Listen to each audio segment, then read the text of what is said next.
Les Seigneuriales, Résidence Senior présente les rendez-vous de Myrtille. Bonjour Tata Myrtille. Tous les bons plans, des conseils et des solutions sur Radio CHU, présenté par Tata Myrtille. Bonjour. Le rendez-vous de Myrtille vous propose aujourd'hui d'évoquer un sujet ô combien agréable. Les relations entre les seniors et leurs petits-enfants.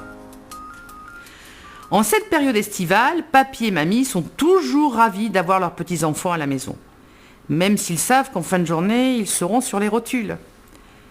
Janine, qui revenait d'une semaine avec ses petits-enfants, m'a confié « Je suis rentrée, je vais pouvoir me reposer, ils m'ont épuisée ». Les grands, comme les petits, sont tous excités à l'idée d'aller chez leurs grands-parents. Évidemment, chez papy et mamie, la vie est plus facile. On fait un peu ce qu'on veut. Mais ces relations intergénérationnelles sont avant tout bienfaisantes pour les seniors. La simple présence des jeunes auprès de leurs aînés semble revigorante pour ces derniers, telle une nouvelle jeunesse momentanée, un retour à une époque où ils pouvaient croquer la vie à pleines dents. De nombreuses études ont d'ailleurs pu démontrer que la présence d'enfants apporte des émotions positives aux personnes âgées, une meilleure estime de soi, ainsi que la satisfaction de vie, et stimule le fonctionnement cognitif des personnes âgées. On a tous quelque chose à retirer de ces relations entre jeunes et vieux.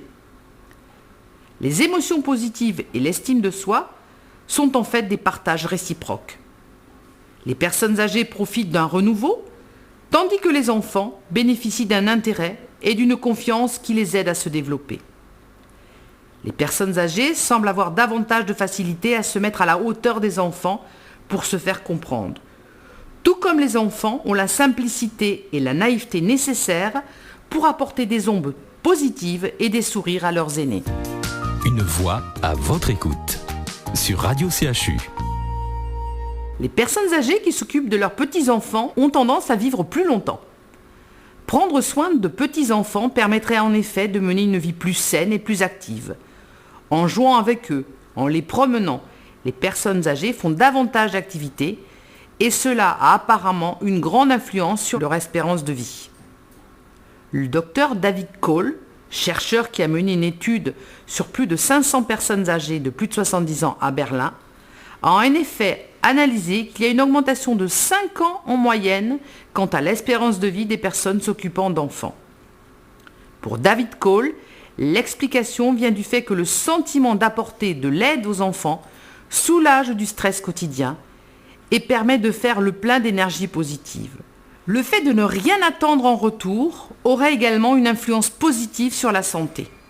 La garde à temps plein des petits-enfants peut avoir un effet négatif sur la santé, mais l'aide occasionnelle peut être bénéfique pour les aînés, affirment les chercheurs. Ne pas avoir de contact avec les petits-enfants peut avoir un impact négatif sur la santé des grands-parents. Ce lien pourrait être un mécanisme profondément enraciné dans notre passé évolutif, lorsque l'aide à la garde des enfants était cruciale pour la survie de l'espèce humaine, a déclaré Sonia Irband, étudiante au doctorat en département de psychologie de l'université de Bâle en Suisse. Les rendez-vous de Myrtille. Les rendez-vous de Myrtille. Les relations intergénérationnelles ont également des effets bénéfiques sur les seniors quand ils sont auprès d'adolescents.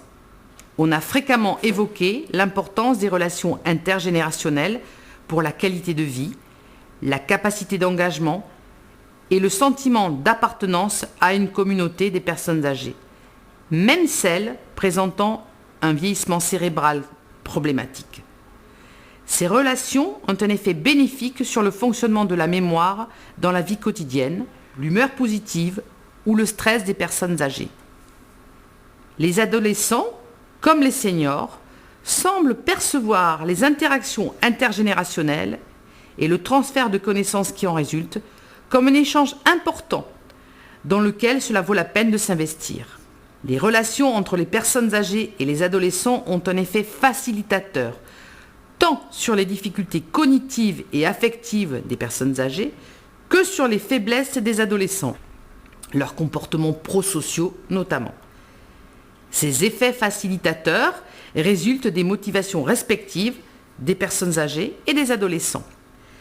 Les premières sont guidées par le souhait de transmettre leur expérience de vie aux jeunes générations, alors que pour les seconds, la motivation est liée à la formation de leur identité personnelle, ainsi qu'à la recherche d'informations sur soi et sur le monde, permettant de répondre à de futurs défis.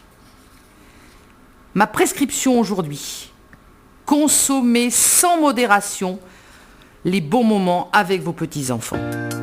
Le proverbe du jour de Myrtille. Terminons avec la pensée positive.